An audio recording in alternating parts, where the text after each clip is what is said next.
well, I do everything. I pay all the bills. I do this. I give you wherever you want. What's the issue? See, and you bringing everything back to a practical issue, and that's not always an issue. Sometimes you just have to be there for somebody metaphysically.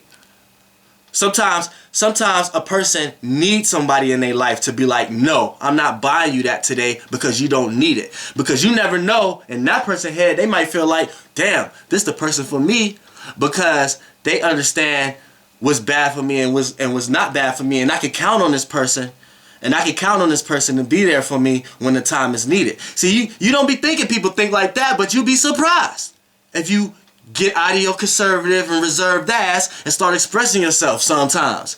But it's good to keep yourself reserved sometimes also, because everybody don't need to know how you gonna come across or how you help someone else out. Sometimes somebody gotta have to show you before you feel comfortable enough with putting yourself out there. But you know, that's just the Capricorn and Moon archetype itself. So I'm letting you know that's the energy that's going on amongst everything right now. You know what I'm saying? Now, got Mercury going back in direct in Taurus. Like I said, people values, they done looking back, and now people are willing to express and willing to show what they value now. Now, as far as Venus is also in Hades. You know what I'm saying? Venus is in 0 degrees Gemini. So it's directly cusp. You know what I'm saying? So right now, Venus and the Sun is impacting even my chart. You know what I'm saying? Because Venus conjunct my Venus. You know what I'm saying? And it's opposite my Moon. And also the Sun conjunct my Venus. But from an archetype, Venus being in Gemini is in Hades. So a lot of people are going to love negative talk right now. People are going to love gossip right now. Instead of people watching things to learn, people are watching things to nitpick now. People are probably even nitpicking me right now. Instead of listening to me right now, people are pinpointing certain things, pausing certain things, seeing if this is right or seeing if this is wrong, or people are, you know what I'm saying? It's that type of energy going on right now. You know what I'm saying? People are looking at certain things, and the way people love and appreciate is in a real duality type of energy right now. You know what I'm saying? Because first of all, Venus is a place of feeling. It is a place of what you love and appreciate. So, and how you relate. So when you place that in any air, and much like the Gemini air, it's going to feel the need to communicate these things.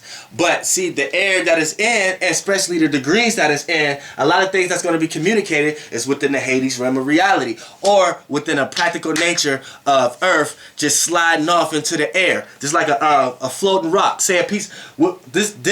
This energy of Gemini and Taurus is like a rock or an asteroid in space. A rock that's floating. That's the energy that this cusp carries. And what happens here is a rock always needs to find home. Like a rock must have came from a larger rock. So it got separated from its true place. And then when it's in space, it's just floating. It needs a foundation. And these cusps, Gemini, Taurus cusp, are some of the most people, well, some of the most majority of people who have a hard time with founding foundation. But just the energy they carry brings people in their life to make them feel like they're their form of stability. So like if you a Gemini Taurus cusp and you find it hard to get things, or find it hard to obtain things, or find it hard to find foundation, just know that you're carrying the energy that someone with foundation, someone who do got stability, going to look at you as their possession and going to account you as to part of things that they own. So in so many ways, shape, or form, you become someone else's form of stability by you just being you. You know what I'm saying? So you got to understand that as a cusp, as a Gemini Taurus cusp. Understand that people will value you as a form of their stability if you can't find it. But people can take advantage of that and start to treat you like you're part of their possessions, to the point that you have to intellectually get yourself out of that ground breaking situation. You know what I'm saying? But okay, let's go to you know what I'm saying? Let's go to Mars and Sagittarius also. Now, but let me finish with Venus and Gemini. See, now another thing with Venus and Gemini, especially being on the cusp also. People are going to love to communicate right now. People are going to love to share their own thoughts that they didn't thought to themselves to others. So whether for negative or positive, you're going to catch it. So if you've been doing shit that others don't like for the past couple days, weeks, or whatever like that, you're going to be known by that person that they didn't like that. You know what I'm saying? But it's going to be so much light to the situation that you're not even going to take it no kind of way. It's almost going to be like expected, or it's almost going to be like, okay, I like this energy. You know what I'm saying? It's not negative, because Gemini is light. It's light energy. Like, not light as in the lights, but light as it's not heavy. It's not being bogged down. It's not getting tied down by bricks and getting sunk to the bottom of the ocean like Scorpio. It may be the lightest out of all the air signs, Gemini. Because before Gemini even communicate with you, they're communicating to themselves. See, a Libra will rather communicate with you on a one-on-one basis. An Aquarius will rather communicate with you and a lot of other people to see if we can all be on the same page. Geminis, not so much. Geminis would rather communicate a lot of thoughts to themselves before you even know what they're thinking. You know what I'm saying? A lot of Geminis don't even like to let you know what they're thinking. And if they is doing some type of emotional outburst to let you know what they're thinking, don't ever believe that it's genuine. Now, when I say that, not at all do I mean any disrespect to Geminis. But if you're a Gemini, listen, I was raised. I wasn't raised because he didn't raise me. But my father is a Gemini. So I pretty much know Gemini ways. You know what I'm saying? Listen, don't ever think, even if they are coming out with their emotional outbursts, don't ever think that Gemini ain't think about that outburst before they outburst it. And don't ever think, now look, fire and water, when they do outbursts, that may be from straight emotion or straight feeling in a moment. And every word that come out may be straight expressive. Because that's the way they feel. It's right brain. It's the feeler. But see, when you get to that air, and then you see them doing it, especially them air suns and water moons, especially those. When you get them in a situation to the point that they seem like they're emotionally outbursting, it's a reason to it. Don't ever think they're just doing it just because they're doing it. It may appear that way, but they logically thought of how it was going to affect the people that they're around and the surrounding. So when they did it, it always had a motive to it. And not at all I'm trying to say you Geminis are disingenuous. Because actually what I'm trying to say is that's very smart. That's very smart. That you can articulate yourself and articulate certain moves that you make to know the outcome of it just for the sake of getting what you want out of the situation that you created. That's smart. Because you can tell what other people is thinking when you throw something out there that you didn't necessarily know that's truly you, but you threw it out there just for the sake of seeing the intellectual and the social properties it was going to create in the room. Then you could dictate what everybody else is thinking based upon their actions and their body language that they getting from the energy you put out there. And you can sit back and get back to switch to that other person again, whatever two people y'all be, switch back to that other person again, and sit back and be like, look what I done. And I didn't even necessarily really feel that way, but that energy was necessary for me to put in the room for this kind of outcome. Y'all Geminis, y'all know that. Y'all kind of got that manipulation shit down pat. Scorpios do it in a deep, muggy water type way where they throw their emotional weight onto others. Geminis do it in an intellectual way. They throw their intellectual weight onto others. They'll throw an idea out there to make you think one way. And before they even threw that idea out there, they thought about what that idea was going to create. And once they threw it out there, they get all the information, what they wanted from what they just threw out there from that idea. And then they get all their answers answered. And you might not even quite be sure what's going on. You might be thinking, oh, this motherfucker being sarcastic, or this motherfucker dumb as fuck, or this motherfucker playing stupid, or do this motherfucker know anything? Shit, yes that motherfucker do. Yes that motherfucking Gemini do. Y'all know what the fuck y'all be doing. So that's you know what I'm saying, that's that little energy that's going on with everybody right now. Just the way you might do it might be the way the planets is pertaining to you. You know what I'm saying? Like your Mercury might not your Mercury may not be in Taurus, but the way you're going to act out the energy of Mercury being in Taurus is the way how your Mercury and your Sun is placed. You know what I'm saying? So if it's a square, you're going to have to learn from certain situations you put yourself in. You're going to have to learn from the energy that's out here already, and learn from others. And shit. If it's an opposition, you have to give and receive with this energy. If it's a sextile, it's an opportunity to get something with this energy. If it's a trine, it's something that you're already doing. If it's a conjunction, you're playing that role. You know what I'm saying? So that's how it plays out. Now let's go into Mars is in Mars is in retrograde, and it went all the way back. It's all the way cuspy again. It's in 1 degree Sagittarius. You know what I'm saying? So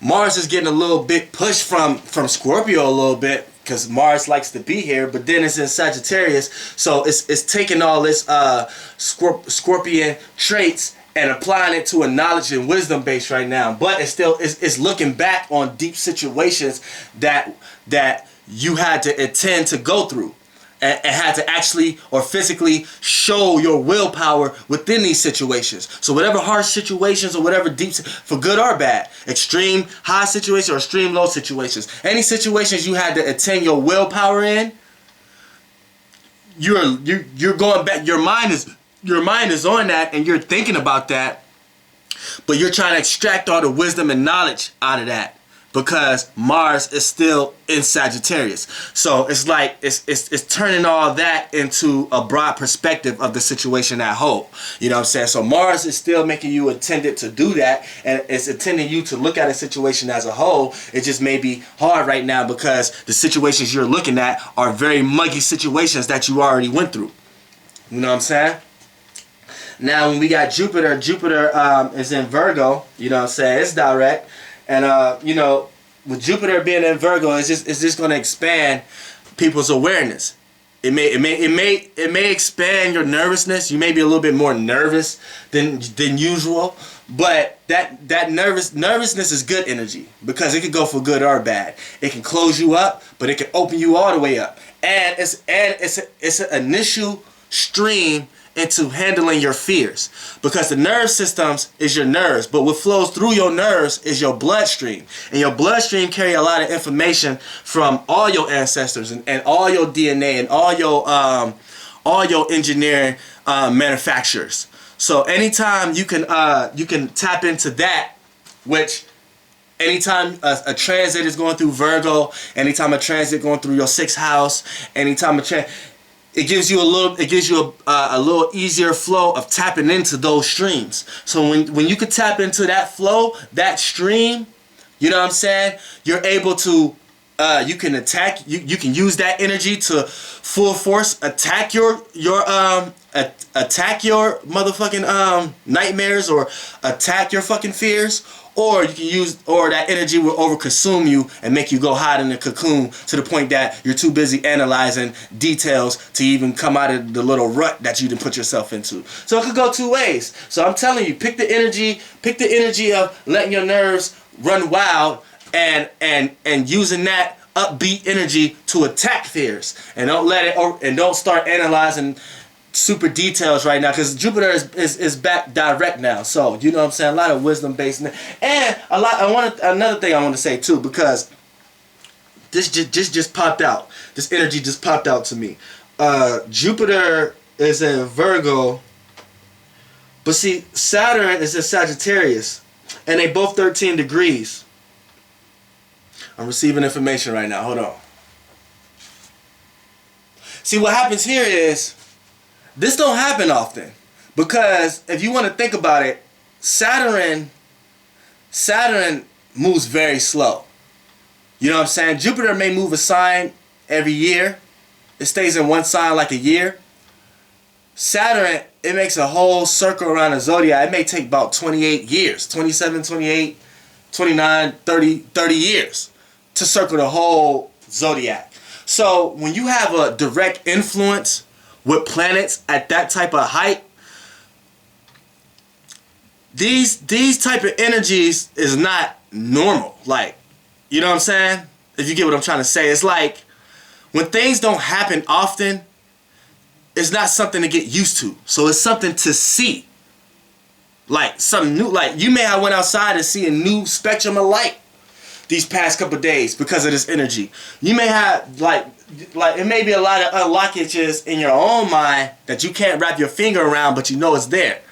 You know what I'm saying? Because, you know, it don't do this often. You know what I'm saying? Like if you let me do a math trick real quick. Because if you really think about it, when will Jupiter and Saturn make an angle like that? Ever? Hold on, let me see. Let me do some math.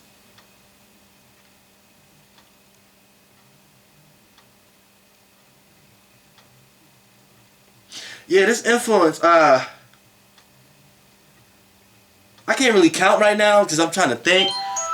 But you won't actually, I'm telling you, as a fact, you won't see Saturn and Jupiter exactly squaring each other like that in a long time. I'm gonna do another video since I break down the math. But it's gonna be a few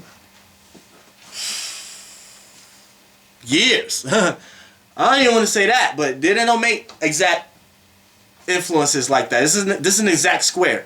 So what I can say for this right here is, this just jumped out on me. You know what I'm saying? I didn't even realize it was it was like that.